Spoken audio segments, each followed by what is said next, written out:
Very good afternoon, everyone. We welcome all participants to the Iris Carbon webinar, Digital ESG Reporting, a 360-degree overview from concept to reality. My name is Anu, and I'm the Customer Success Head for Iris Carbon. I welcome all participants to the webinar.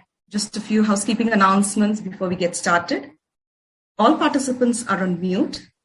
During the course of the presentation, if any of the participants have any questions, feel free to drop in your question in the Q&A segment, and we'll answer all the questions at the end of the session. In today's webinar, we're going to show you some practical examples and also walk you through some of the updates that's happening on the ESG front. So all information that we're going to show you in today's webinar is from publicly available information. We've changed the names of the companies. And therefore, this entire we do is to our participants update with the ESG report. Also, company information which has been used has not been endorsed by these companies. This quick introduction, I'd like to introduce my colleague, who is the president of Iris Business LLC, who's joining us from New Jersey. Over to you, Anand. Yeah, hi. In between, I lost. Can you hear me now? I can hear you. Yeah, okay. Good afternoon, everybody. Thank you for joining in. I missed out some of the early parts of the conversation. I had some issues with the connectivity. But anyway, here I am. My name is Donna, and I head the American markets for Iris. I do cover both the North and the Latin American markets. If you could go on to the slide about the company, Anu, that would be great to quickly, briefly talk about Iris.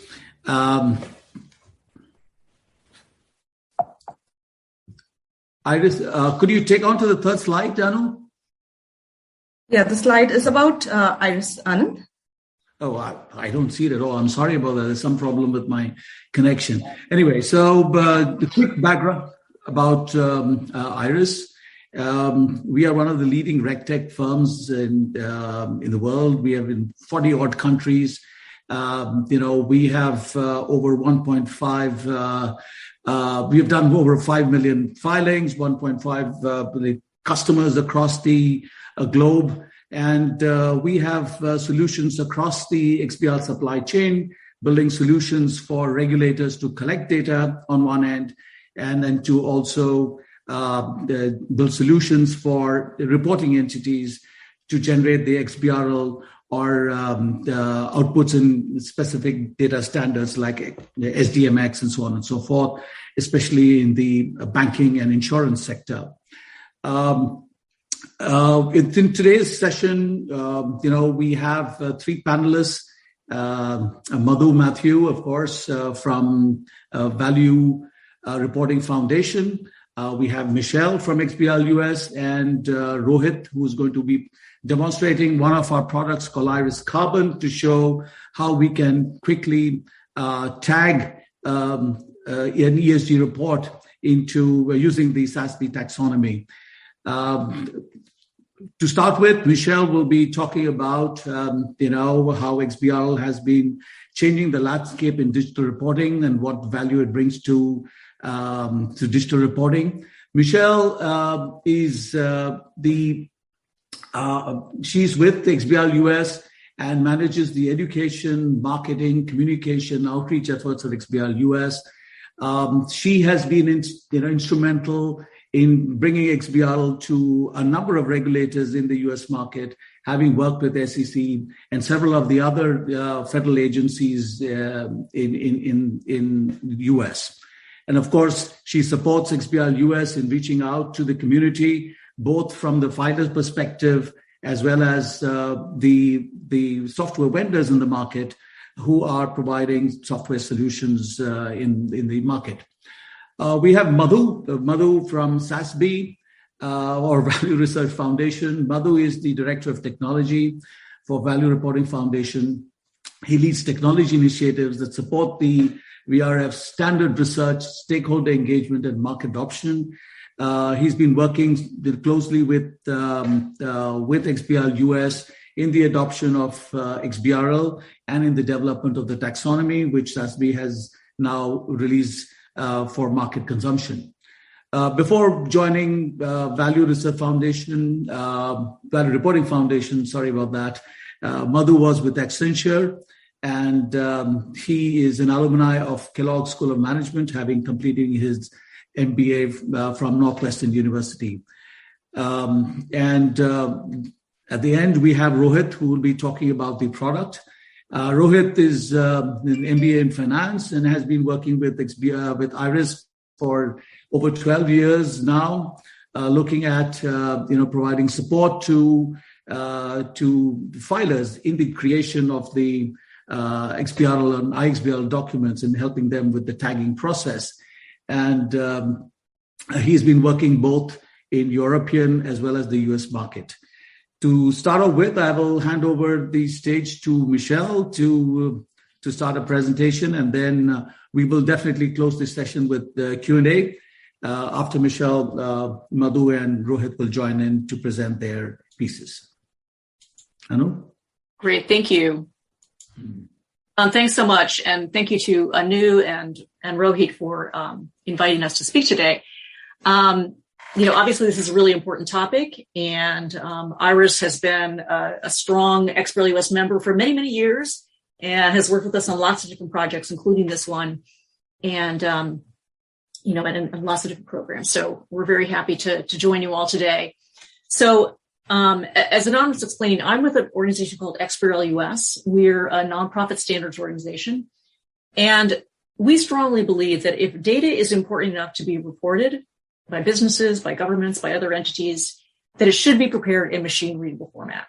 And today, ESG data is not, and there are a number of challenges in using the data. Let me just move on here. So let's first talk a little bit about issuers and the kind of issues that they have to deal with. First, we know that they have multiple options in ESG frameworks. Many are also compelled to respond to surveys that come into them from institutions and from rating agencies. Ideally, there would be a single standard for reporting. That would make it a lot easier to prepare reports and also to consume the data that's generated from those reports.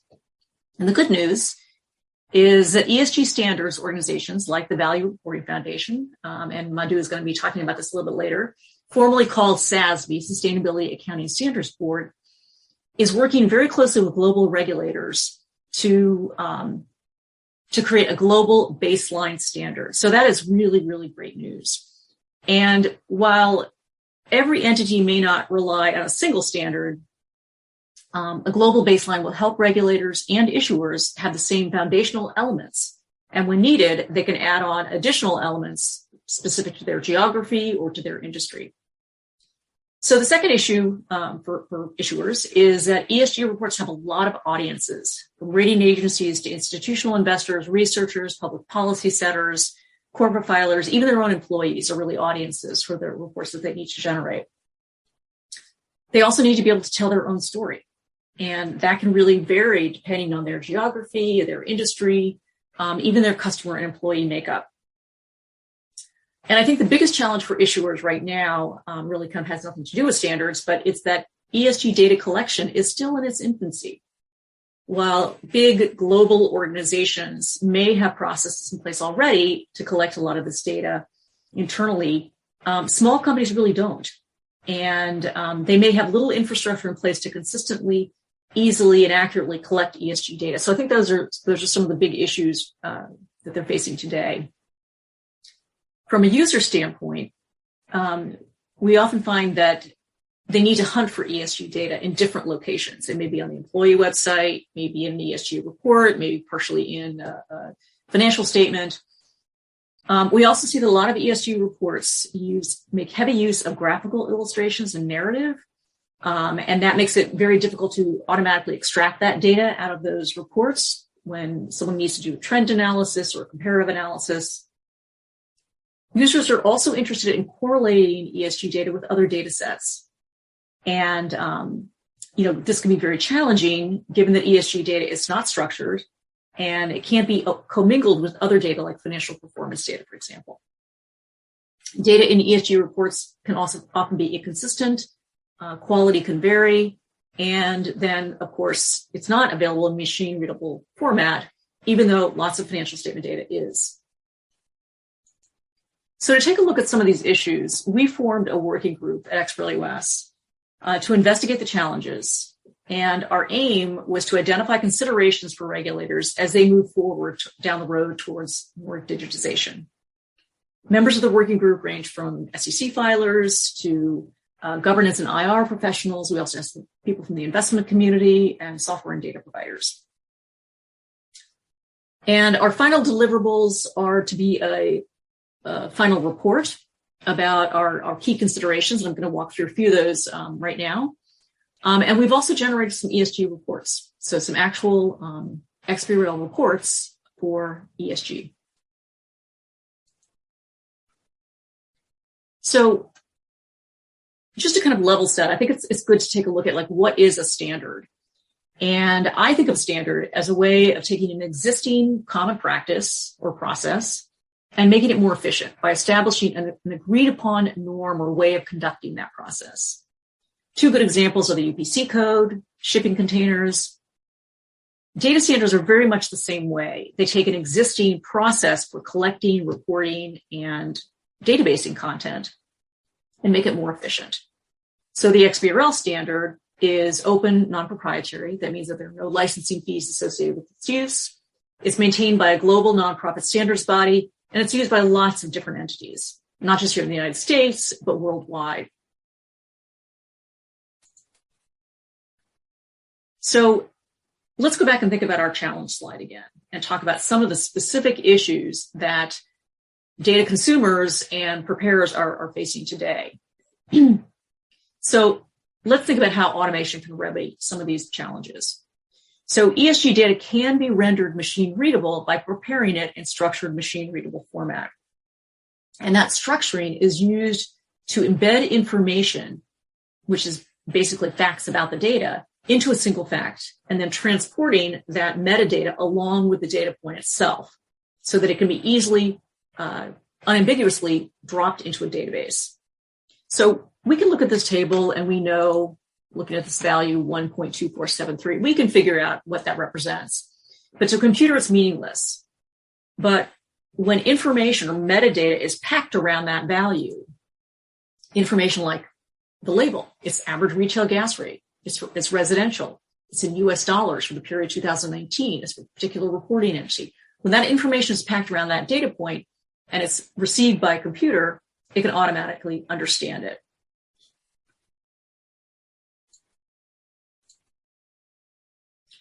Another challenge that I mentioned earlier was the fact that there are multiple ESG frameworks, and ESG users or users of ESG data are trying to collect data from companies in many different industries. They may be located in different geographies. Standards can be used to establish a single entry point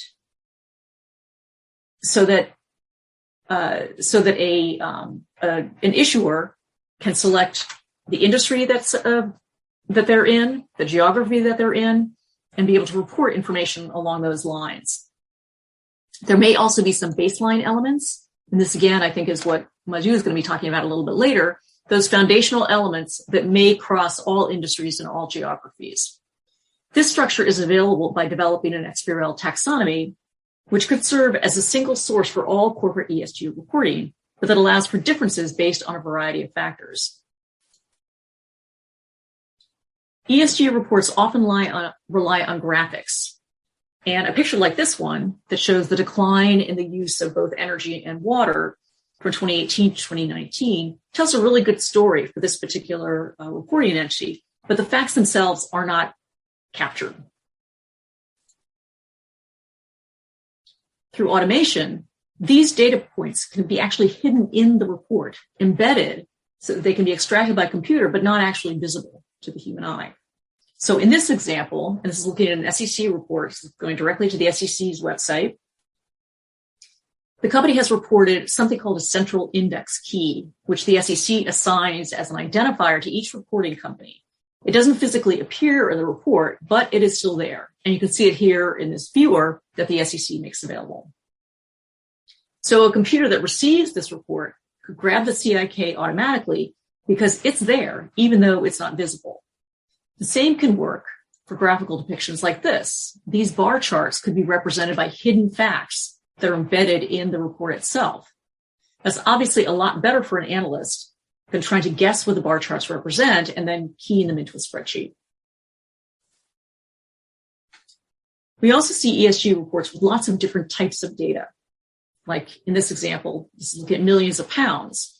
It could be financial facts, it could be volume, it could be all kinds of different data. And given the global nature of ESG reporting, combined with a variation in the type of data reported, a machine-readable standard needs to be able to accommodate a lot. XBRL International maintains something called a units registry that basically allows people to report in all different kinds of units. They have a standard way of reporting things like currency, volume, energy, power, mass, and volume. These are all standardized already and can be easily adapted to work with ESG data. ESG data can be very complex, like in this example, which shows waste broken down by disposal method and by type, hazardous and non-hazardous. So there are different ways of totaling this data, and structuring the data by using a data standard can provide a lot of ways to check that totals add up correctly, the numbers are reasonable. Validation rules can be established that provide checkpoints so that issuers are confident that their facts are accurate and data consumers have high integrity with the data that they work with. The last consideration that I wanted to mention is the fact that ESG has a lot of different audiences and they look for information in different places. And rather than try to replicate data all over the place, this particular company chose to refer audiences to another report where data was provided. We found that that's pretty common. When data is in structured machine-readable format, a single document can be prepared and data users can pull from it whatever they need. They might get all of the data or just a subset or maybe just a single data point. And they can do that because the company report, that ESG report itself, is almost like a mini database. So those are the key considerations that I want to mention. Those are going to be in our report. And I encourage you to take a look at it when it comes out. It'll be out in the next couple of weeks. And with that, I'm going to turn it back over to you, Anu.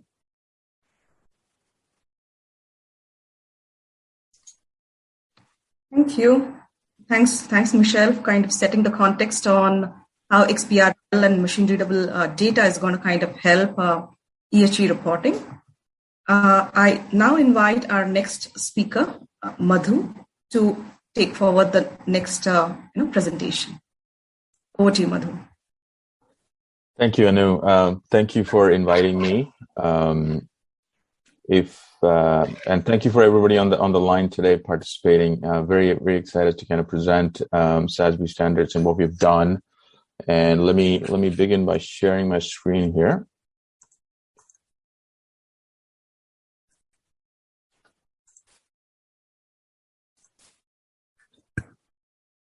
So, the theme for our discussion today is around getting from concept to reality. So Michelle talked a little bit about what are some of the challenges when it comes to ESG data.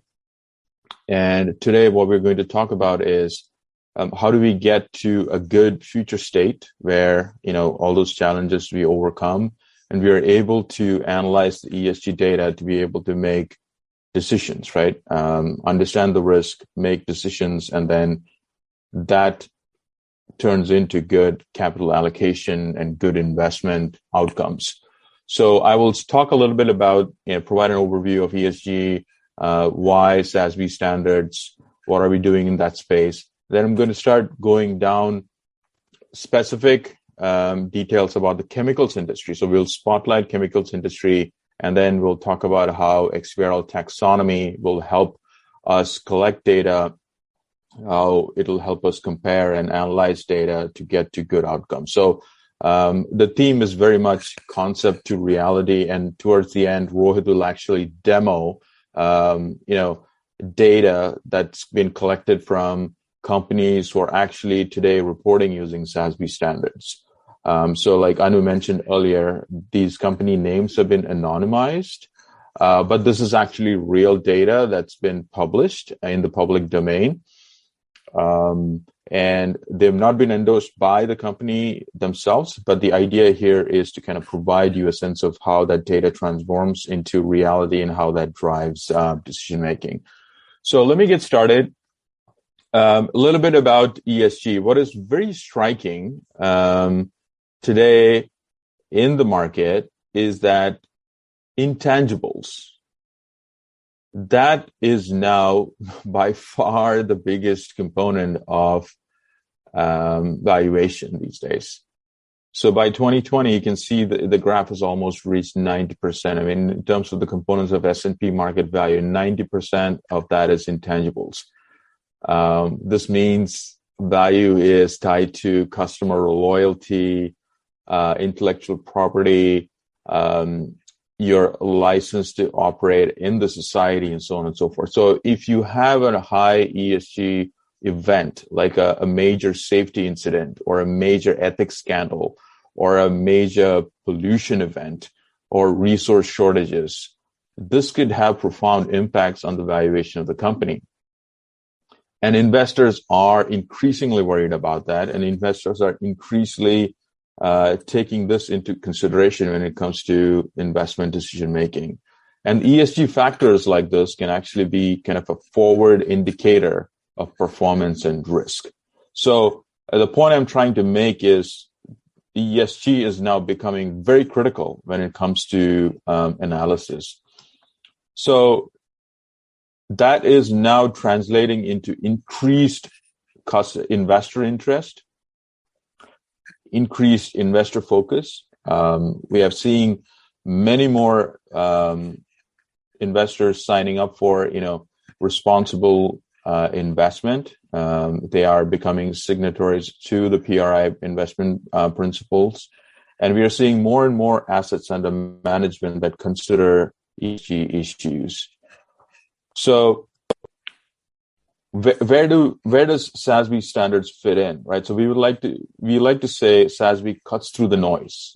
It allows the companies to communicate with investors on these, financially material sustainability issues. So SASB standards, we very focused on financial materiality. We design, we come up with metrics that make decision making possible by being able to compare between companies in the same industry. And that's a key point. We are very focused on industry level issues. So climate change as an issue can affect different industries differently. So we take that into account. And so there's a certain amount of industry specificity that goes into our standard setting process. So investors really like that idea because it gives them a sense of what the risks are when it comes to a particular industry. And so that we are seeing across the board in how investors are engaging and supporting the SASB standards. So as of 2021, 256 investment firms across 24 countries are actually now supporters of SASB standards. They're either alliance members or licensing members, and that translates into 73 trillion in assets under management. So we've seen a significant uptake from the investor community. The demand is really high. So what does that mean in terms of supply of information? So that's an equally interesting chart here. With the investor demand, now companies are actually recognizing that, and then companies are adopting the SASB standards. And we are seeing like 160% growth in the number of unique reporters using SASB standards from 2020 to 2021. The US market has seen the largest uptake, but we are, very happy to see global uptake across the board. Half of S&P 1200 companies are now reporting using SASB standards. So that is a great story because you have strong demand. Now we have strong supply of this information, or at least growing, accelerating supply of information. So the reality of it is, we envision the idea that you're able to compare this data, and then companies are competing on fundamentals. What does that mean? If you envision a future where you're able to get ESG information in a comparable format, meaning everybody's reporting on the same thing using the same unit of measure, there's consistency and high quality, then you can easily aggregate this data into a dashboard like this. And then you can quickly see which company is performing well, are they managing their risk well. So this is that end state reality that we are, aiming and been working very hard over the years. So in our demo today, later on, Rohit will actually show how XBRL tagging and how data aggregation enabled by XBRL tagging gets us to this future. This is where we want to get to, where decision making is possible. So just to give a quick overview, SASB standards, as I said, being adopted by half of S&P 1200 companies. We are seeing reporting happen across multiple channels and multiple formats. There's independent SASB reports. It's part of sustainability reporting. Some companies are reporting in their regulatory filings, and then there's integrated reporting where we combine both financial and sustainability information together. One of the things that Michelle mentioned earlier on is the fact that, there are multiple ESG frameworks today, but the good news is that we at the Value Reporting Foundation, we are actually in the process of working with the IFRS Foundation to kind of, merge our work together in a meaningful way so that in the future, there's this global baseline of standards, which will be applicable across jurisdictions across the globe. And then anytime you have some geographical or local jurisdictional consideration that needs to happen, you can then overlay on top of the baseline standard. So in the future, what we anticipate is that more and more of this reporting you'll start seeing in the regulatory side of things, in the integrated reporting side of things, as the global baseline gets adopted across the globe and regulators are supporting this activity. So now let me transition over to spotlighting the chemicals industry. So this is where we'll start getting into details on how this becomes reality. So as I said before, SASB standards are very industry specific. So we, look at the entire economy, and then we have divided the economy into industries based on their sustainability characteristics. So for the purpose of this webinar, we'll focus on the chemicals industry, which is under the broader resource transformation sector. So for each industry, we've identified issues that are likely to be financially material. And for each of those issues, then we have accounting metrics. And for each of those accounting metrics, then we have detailed technical protocols on how you collect the data and how you report it. So that's just a structure of how standards are set up. For in chemical industry in particular, some of the topics that are financially material that we've identified as greenhouse gas emissions, air quality, energy management, water management. So the ones at the top are the ones that are directly on the environmental side of ESG. And the bottom side of things, community relationship, management of regulatory environment, operational safety, workforce health and safety, these are more on the social and governance side of things. So these are the broad set of topics that we've identified for the chemicals industry. And as you know, chemicals industry transform organic and inorganic feedstock into many different end products. Industrial, pharma, agricultural, a lot of different applications. And what we've seen is chemical industry is broadly segmented into basic commodity chemicals, agricultural chemicals, and specialty chemicals. So in our demo today, we've picked companies that kind of cover these output areas, and then we'll kind of see how some of these issues that we've identified today and what their performance reporting looks like. So that's a kind of a spotlight on the chemicals industry itself. And one of the sample metrics I want to highlight here is greenhouse gas emissions. So for greenhouse gas emissions, one of the metrics that we ask for is scope 1 emissions. So we'll see how that gets incorporated into XBRL tagging in a second. Before we get into XBRL tagging, I just want to quickly mention that for the chemicals industry, many of the leading companies, Fortune 500 companies, have started reporting using SASB standards. And in our demo today, Rohit will actually showcase a few of the companies that are listed here. So let me get into the taxonomy itself. So we're getting more and more into the details of it. So as I mentioned before, we have strong demand from the investors for this data, and companies are increasingly supplying this data. And we feel like XBRL is a mechanism to connect the two together in the most efficient way.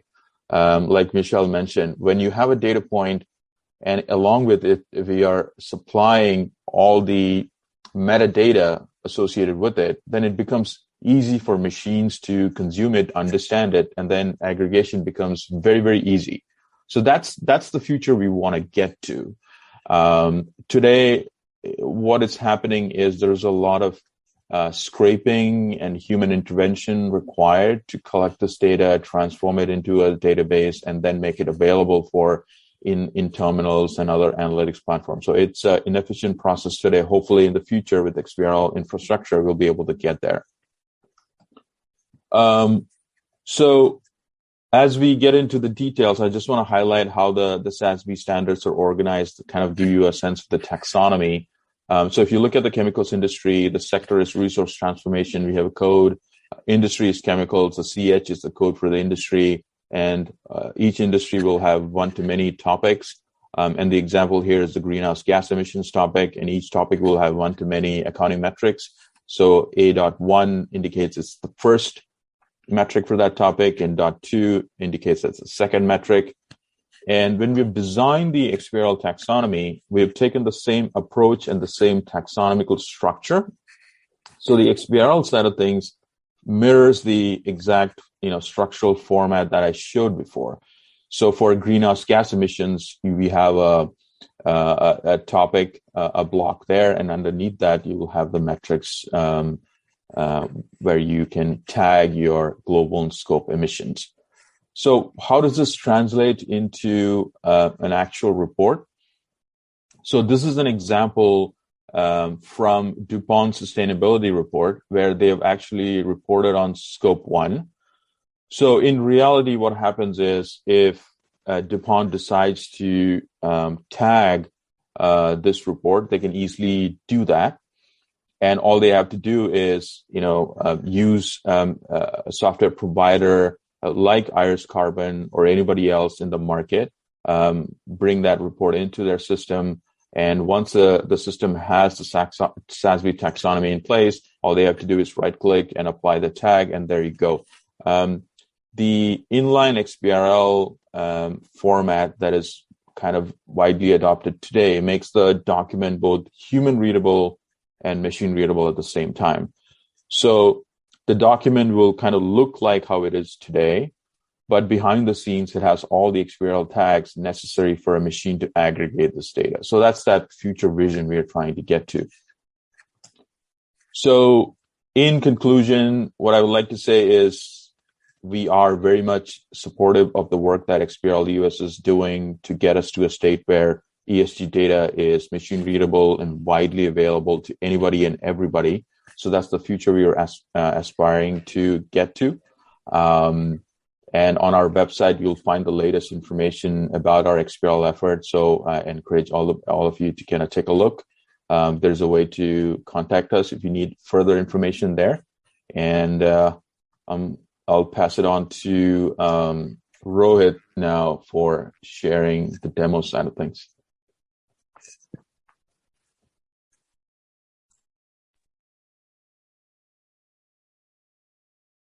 Thanks, Madhu, for the very, very interesting presentation. And it's kind of very, very encouraging to see that there's a 160% increase in the number of companies that are kind of adopting the SASB standards. That's kind of very, very encouraging. So with this introduction to SASB and how the SASB standards have kind of evolved and how XBRL is kind of coming into action. Now, I'd like to kind of invite my colleague Rohit, who will be actually walking all of us through, some information around ESG data. We've kind of picked a few companies and converted the information into this machine-readable format, so you can see like a practical example of how the whole process works. Over to you, Rohit. Thanks, Sonu. And thanks, Michelle and Madhu, for the wonderful presentation. I'm just sharing my screen here. Just let me know once you're able to see it. So I just would like to give a very great welcome to everyone. So my name is Rohit, and I would like to walk you through that how a non-financial report like the ESG information can actually be informed or transformed in a structured data, or what is called as the digital format, right? So here we have a sample report. So this we have picked from the sample reports that are freely available. And here what the company has done is they have actually provided the entire SASB indexes, wherein they provided different topics or the disclosures, which includes the greenhouse gas emissions, the air quality, the energy management, the water management, and so on. And ideally, apart from that, if you see regarding these topics, they've also provided the specific data or the numbers that exactly what these information is all about. But ideally, if we talk about the data or the structured information, in fact, every structured information is somewhat related to the taxonomy. And in fact, Madhu has already provided a brief about how the taxonomy is all about, right? Similarly, even the SASB taxonomy has been provided, by which the entire SASB taxonomy is being divided into different sectors and industries. And to be specific, there are around 77 industries to which each of these link roles are being divided. And ideally, that's how that Madhu has also mentioned that each specific the link roles are also being based on the codes, which ideally define that to which sector and industry they are talking about. So like, for example, if we talk about, let's say, consumer goods and e-commerce, right? So we have a code or the codification for the taxonomy, which says CGEC. So CG basically belongs to the consumer goods, wherein the EC belongs to the e-commerce, right? Similarly, like in the case of the current report that what we have as a sample, you can see that the SASB code that they are currently using is the RTCH. So RT basically belongs to the sector to which it says that this resource transformation, whereas the CH basically belongs to the industry to which it belongs to, which is a chemical. So this is basically an industry to which basically they belong to the chemicals, and they are into the hazardous water and waste management. So if I just come along to the taxonomy, and if I just talk a bit more on the taxonomy, and if I just open the same link to which this resource transformation and the chemical industry is, so basically this entire link role is being divided into two parts. Like we have the accounting metrics and the activity metrics. So like in this vacancy, you can see we have two different metrics here. And within the accounting metrics, we have further classifications based on the disclosures. Like we have the greenhouse gas emissions, we have air quality indexes, we have energy management, water management, like waste hazardous management, and so on, right?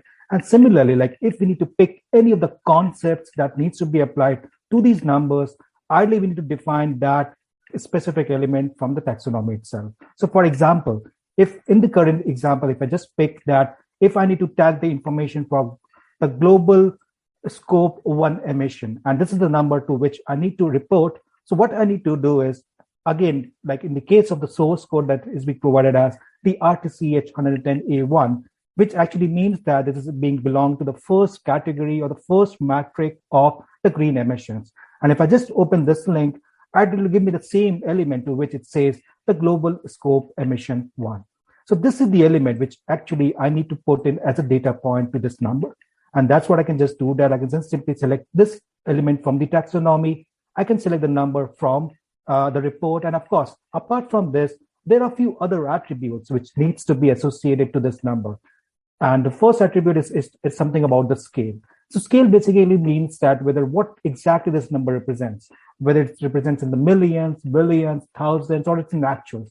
But if we talk about this number, it's actually in actuals, right? So therefore, I'll just select here and say the actuals. So my scaling is pretty much done. The second attribute that needs to be defined is a unit. Unit means that what exactly that number represents in terms of the unit, like whether it's in the terms of the metric tons, or it's in the cubic feet, or if it is in cubic meters or in gigajoules, right? So whatever the volumes or the mass we are talking about, based on that, we need to define the unit. So like in this case, if this number is being divided as metric tons, so I will just select the unit as tons. And finally, the last thing that I need to define is a date. So like for which specific period this information is being reported. So like in this case, this information is being reported for the financial year 2020. So I will select the date as the 2020 year. So once I have selected all these basic information, I just need to click on tag. And the moment I click on tag, basically this particular data point has now been converted and been transported into a structured data, wherein you can simply identify, or it can easily be read by the machines as well as humans, that what this number actually represents. And if I just need to check that what this number actually speaks, I can just click on this number and it shows me that yes, this is a number which actually talks about the global scope emissions. It has a unit, it has a scale, and it has a date defined to that. Even I can just click on the specific element and I can check that what specific parameters or the units or specific properties that element itself has.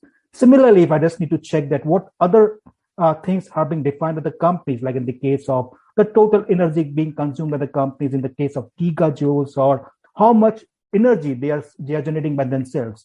So I can just check that piece of information. I can see that, yes, this is like the total number of gigajoules that a company is generating by themselves, which they are using for the overall resources, right?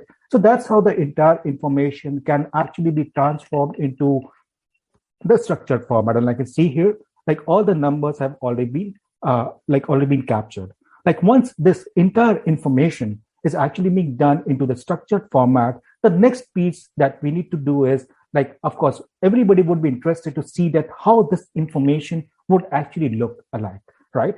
So of course, here we what we have is the viewer. So that viewer itself actually helps the users, or just help the people that how this structured information actually looks alike. So if I just come to the SASB matrix, in fact, all the information which actually highlights some numbers, or the green piece of information, represents that it has a specific element or the concept which is being defined from the taxonomy. And even if I just click on this number, it exactly gives me that specific information that what has been reported. Like in this case, it says it's a global scope emission 1. The value is like this is the unit, scale, and so on. Or might be if I need to check even, like, say, a percentage value, I can even do that. So this is the percentage of value or the value of the renewable energy which is being done by the company, and this is what it's being reported. So this is like the energy consumed by the company. This is the value, like the value, the percentage being reported. Of course, the unit, the scale is like percent, and so on. So that's how the data can easily be transformed and can easily be read by machines as well as humans. Additionally, when we talk about this viewer, the viewer additionally has some advantages. So when we talk about the very first advantage is about the searchable data. So the searchable data can easily be searched by any specific information that the user is looking to. So for example, like if I'm a user, and I need to look for any specific information, I can just search, let's say, for air emissions. And the moment I do that, I can see that all the information around the air emissions, I can just see on this part. And I can see that there are a number of 4 facts which refer to this. And if I click on any of the facts, it will exactly take me to the exact spot where this information is being reported. So here I can simply identify that, yes, the amount of air emissions which is related to the sulfur monoxide is something around 2.49 metric tons. So that's how I can simply derive that what information the company has reported, right? Similarly, like let's say this is for one of the companies which the information is being done in the structured format. Might well take an example of a second company, wherein the second company, again, is I need to check that what are the air emissions for this company. So again, I can just search for the air emissions. I can click on this number, and in this case, I can check that. Like in the previous case, it was 2.49 metric tons, wherein in this case it's around 0.03 kilotons, right? And similarly, if I need to go for the third company, I can do that as well. So that's how the advantage of the viewer is basically that you can easily search the data. And when we talk about the second advantage, that is about like linking this specific viewer to the corporate websites, wherein like once the stakeholders or the investors would like to visit on the company's website, they can easily get or read the data that what exactly they are looking for. So, for example, if the investors are looking for that exactly what amount of energy is being consumed by the companies and what is the amount of water management that they are doing and how they are doing, I think they would be interested in knowing that, right? And similarly, this searchable and the interactive information can easily be read by the investors, and based on that, they can easily understand and get to a conclusion that whether it will be a good strategy to in fact make an investment or not, right? So these are basically few things that how the people can easily understand about the structured information. And by this, in fact, what we even could do is like once this information, the entire information is being done into a structured format, this can even be leveraged for doing the data comparisons, and we can easily identify that which company is doing more. And for that, of course, I would turn it over to Madhu, who would actually give us a brief idea that how and when this data is being transformed, how this can be used in terms of the data analysis. Thank you so much. All right. Thank you, Rohit. It's a wonderful walkthrough of the platform. It kind of brings it all together in terms of how easy it is to tag this information. So that is great. So let me share my screen again. What I want to do this time around is, like Rohit mentioned, he showed us how the documents themselves are being shared. So let me see how we can showcase how this turns into like a comparison dashboard. In my slide earlier, I talked about the end state vision, where you're able to get all this data in a structured way, and then you're able to compare and then make decisions, right? So the tagging that Rohit and his team has done helps us ingest it into a database. And also it can be brought into an Excel spreadsheet very easily because it's all structured data. You convert it into a CSV and just you import it. So this is what we've done just from a demo purposes. So these are all actual reporting companies. Just for the purposes of this demo, we've anonymized it. Company A, B, and C. A is in the paintings and coatings manufacturing side of things. Company B, specialty materials, engineered polymers, and Company C provides chemicals to help water treatment and process treatment. So they're all in the chemicals industry. But now these are the issues like energy management, greenhouse gas emissions, water management. These are all the issues that we talked about previously. So now once you have the data reported in a structured way, then you can easily start comparing it. So what I found very interesting here is the fact that Company A's total energy consumed is very, very high. But when it comes to actual scope on greenhouse gas emissions, it's very low. And a Company B, although their total energy consumption is low, their scope on emissions is very high. So this is critical because you immediately get a sense of where the risks are. Scope 1 greenhouse gas emissions has large-scale climate change ramifications, climate change-related risk. And one of the reasons why the scope emissions is pretty high from our understanding reading the report is that they use a fuel mix that is very, very carbon intensive. So there's a lot of purchased fuel being used and very little of grid electricity being used. So you'll see only 8.5% of that is from the grid, and very little from the renewable energy side as well. So this purchased fuel is actually driving this high scope 1 greenhouse gas emission. So from an investor perspective, if you think about it, immediately you can see that there is a certain amount of climate risk involved.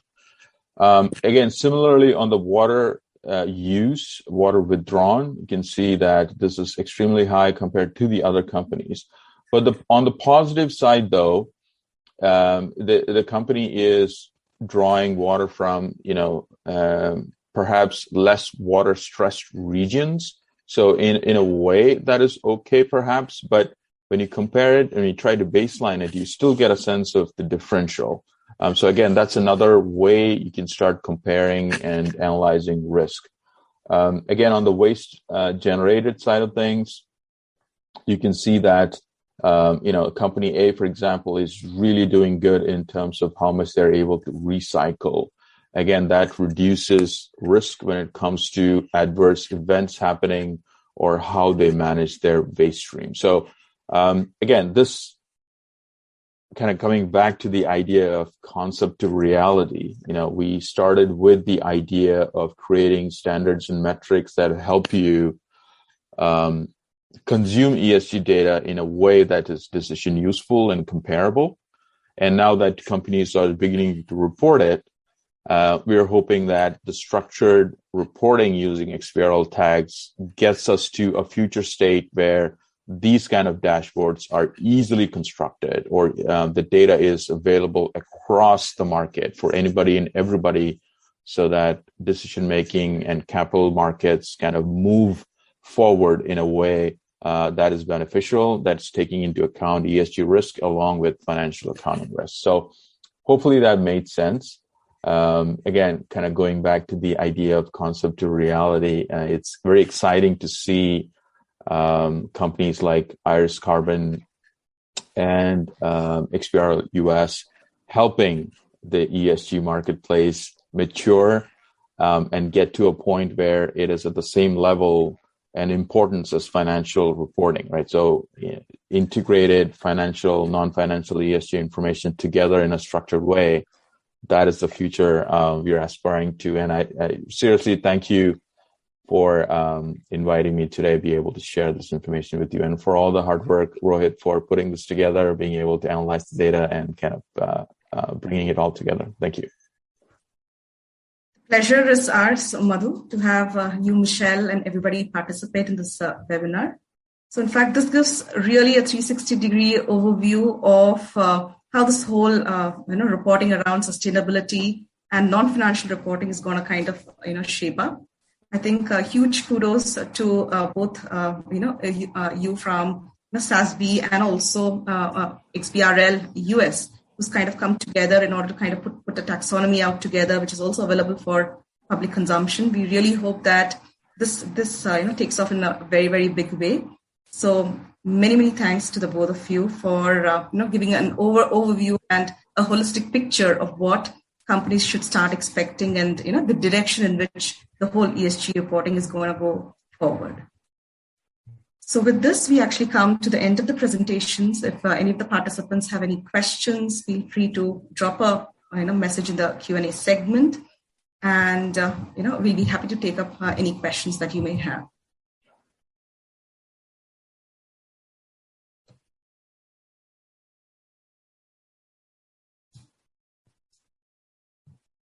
So while the questions are kind of coming up, I think some of the sound bites that we see when we interact with customers across different geographies is I think the very common question is like Madhu, like you already said, because there are a lot of companies in the US who have already adopted sustainability reporting and have implemented ESG using different frameworks which are kind of available.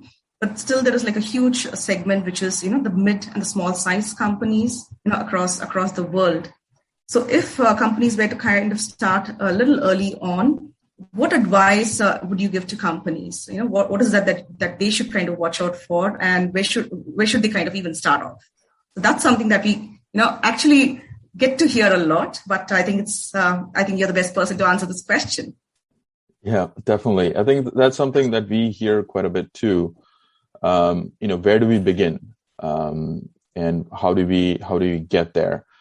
So, the simple answer to that is you cannot start reporting overnight. It's a journey. There are several steps involved. And on our website, we do have a document, an implementation guide that is freely available to anybody who's interested, and that kind of walks you through that journey step by step. Just to answer your question, Anu, though, one of the first things you would need to do is try to understand what is financially material based on what you know about your operational segments and the industry that you're operating on.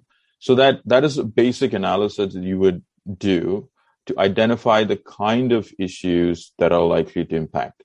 So if you are a chemicals company, then our standards kind of identify, the issues that are likely to be financially material. But then you have to, as a company, look through those and see, okay, am I really going to be affected by this particular issue? And that's a conversation that you need to have within the organization. It's not just a sustainability team. You have to involve the operational team, the financial team, the supply chain team, the human resources team. It's a company-wide discussion that needs to happen to do that, true financial materiality analysis. And once you do that, then you come to a place where you know exactly what the risks are. And then, excuse me, and then SASB standards becomes kind of a way you can start thinking about how would you start collecting the data that is necessary to report on performance, right? So once you get to know that, then you have to put in processes and systems in place to be able to accurately collect that information. And then the next step would be to how do you make sure the information that you're collecting is high quality? Can you do assurance and can you do QA? And then once you're past that, then you get into the reporting side of things. So it's a journey. It takes an entire enterprise to come together to be able to do so. But on the positive side, once you do that, you will find that you're actually strengthening your systems and your processes and your people. And then you are mitigating risk in that, just by doing that exercise itself, you're understanding risk. And if you're smart enough about it, once you start understanding, the next logical step is how do you mitigate it? So I would say this reporting journey helps you get to reporting, but along the way, it helps you understand your risk and be more smart about how you mitigate it. And the other thing, if I can add, Anu, is the fact that you also need to consider who your stakeholders are. SASB standards, like I said, are very good at being able to communicate to your investors. But sometimes, like Michelle said, the story has to be conveyed to other stakeholders as well. So you might want to consider other audiences that you want to communicate to. That could be employees, that could be other societal participants. So frameworks like GRI help you do that to communicate to a broader society. So that's another important question you need to ask yourself. What are our audiences? And depending on the audiences, you start on this journey as well. Hopefully that helped. Yeah, I think it certainly helps. I think at some point in time, definitely, I think companies need to kind of start considering this because, in a couple of years from now, of course, the growth trajectory is kind of very clear. Investors are looking for a lot of information. Earlier, it used to be financial information based on which decisions were being made. But now I think with ESG reporting, there's a lot of importance given to non-financial reporting. And I think this makes a lot of sense. So the next question is for Michelle. So Michelle, there is an XBRL taxonomy which has been kind of released. What kind of sound bites do you want to kind of give our participants in terms of when will this whole reporting be mandated when it comes to the non-financial reporting being required to be compulsorily reported in format such as XBRL? Any comments on that? I knew the answer to that.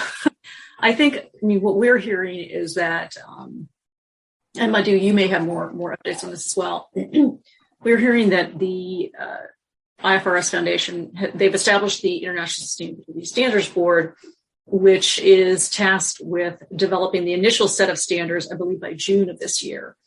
And then once, and I believe that will be out for some kind of public review period. We're also hearing that the SEC has been talking about coming out with a rule proposal around this.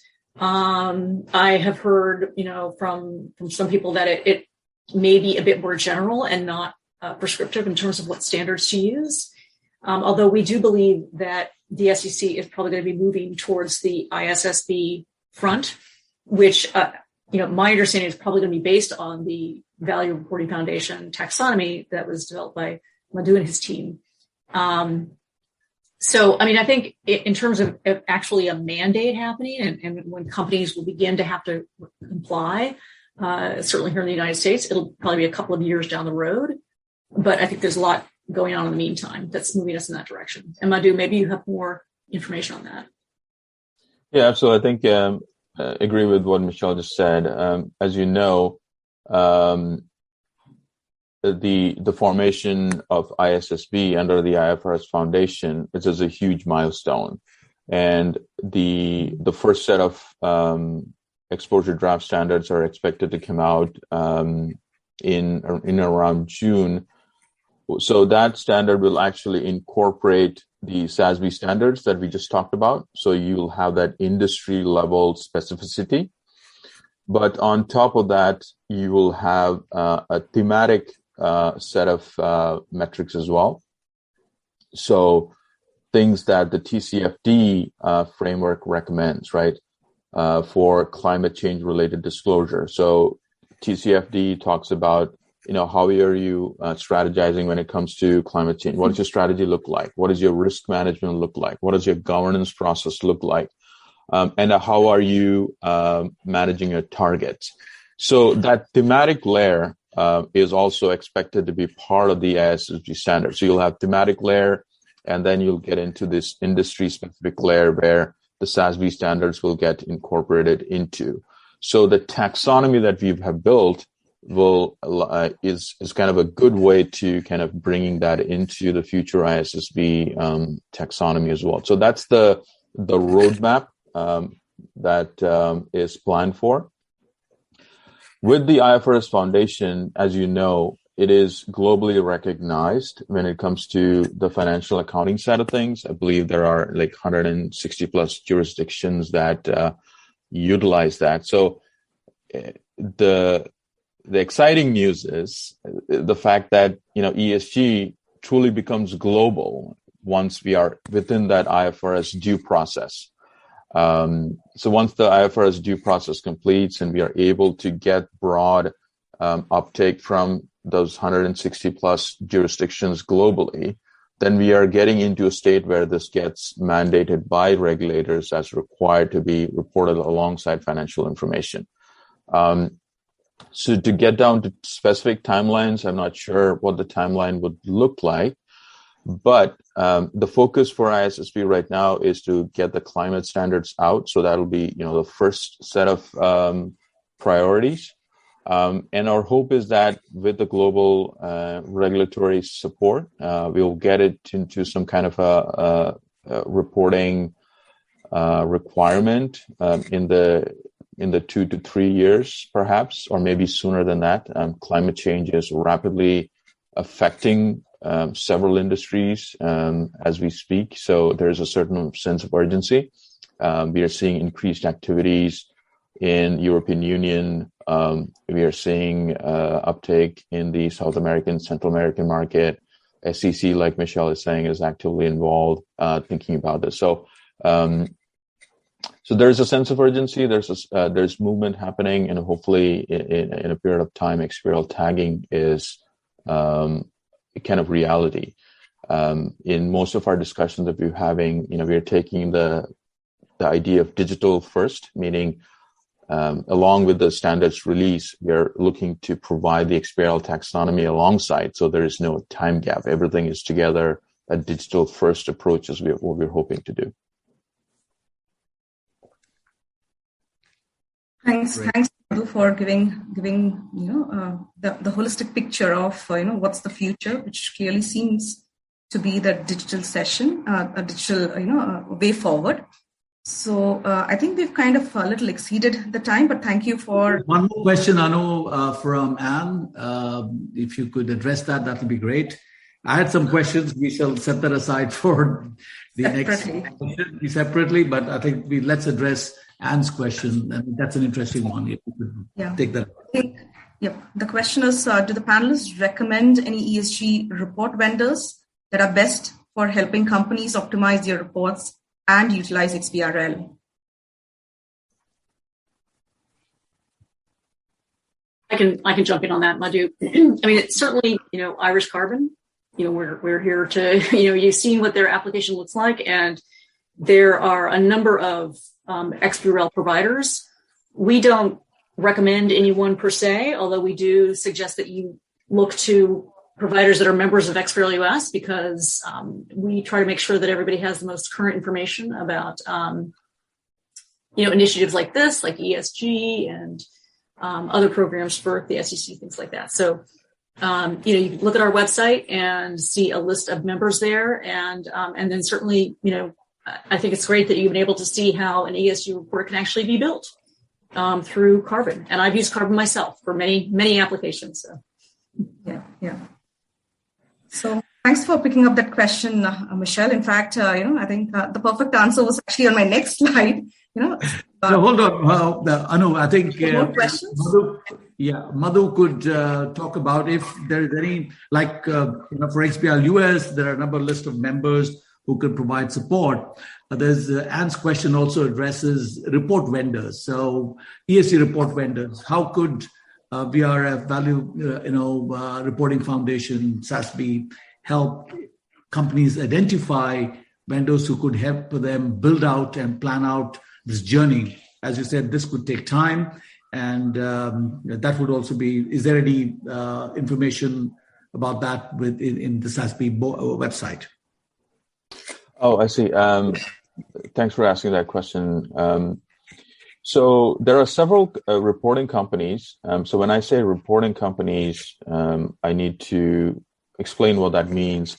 So there are several companies that provide mechanisms for companies to collect the data using various mechanisms. So you're able to collect the data, aggregate the data, and then create these PDF reports or the sustainability reports that you have today.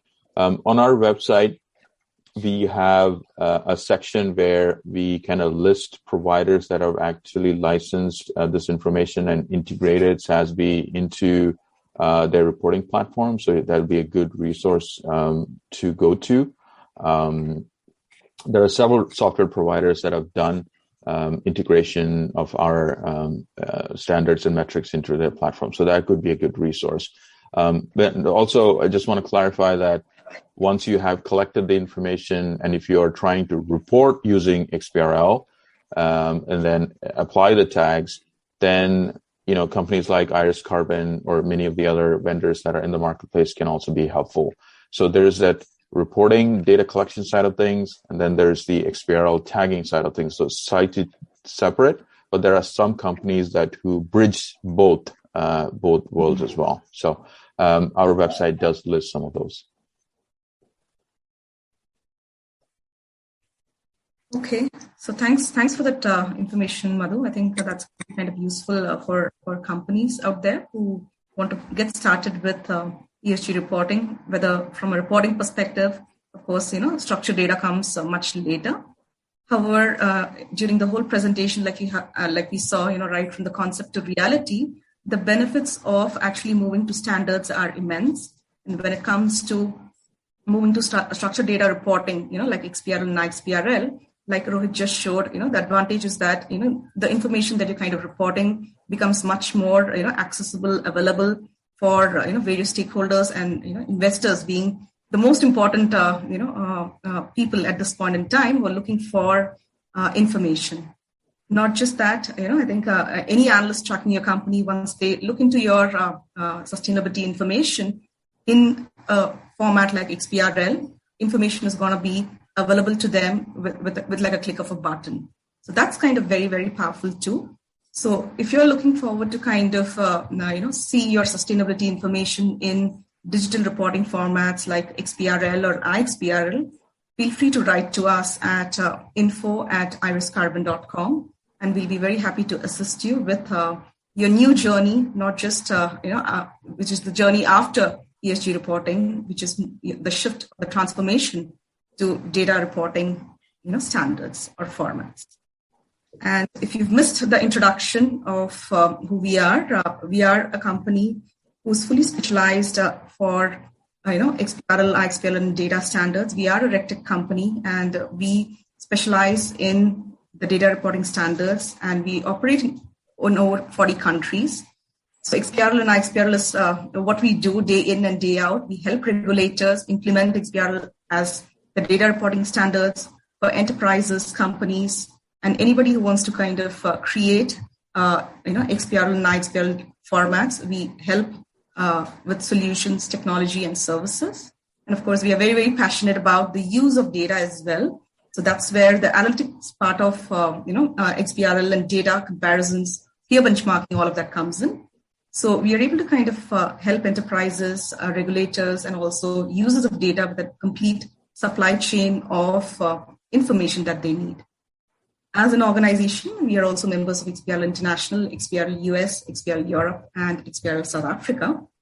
So with this, we actually come to the end of the webinar, and it's kind of very nice to see a lot of participants still sticking around. We really hope that this presentation was very, very useful. And I really want to kind of extend my heartiest thanks to both Michelle and Madhu, who've agreed to be a part of our webinar, and also for sharing all the information and insights as to how this whole ESG reporting is going to kind of shape up. And I think, once again, a huge, huge kudos to all the work that both Value Reporting Foundation and XBRL US has actually done in order to kind of shape up these standards to the stage where they are right now, and also for seeing how it will kind of, go ahead in the future. So with this, we end the presentation and the webinar. We will be conducting more webinars in the coming months. So stay tuned and watch out for our webinar sessions. Once again, have a very, very nice day and a very good afternoon or good evening, depending on, whichever place you're logged in from. And thank you very much, and have a nice day ahead. Thank you. Thank you.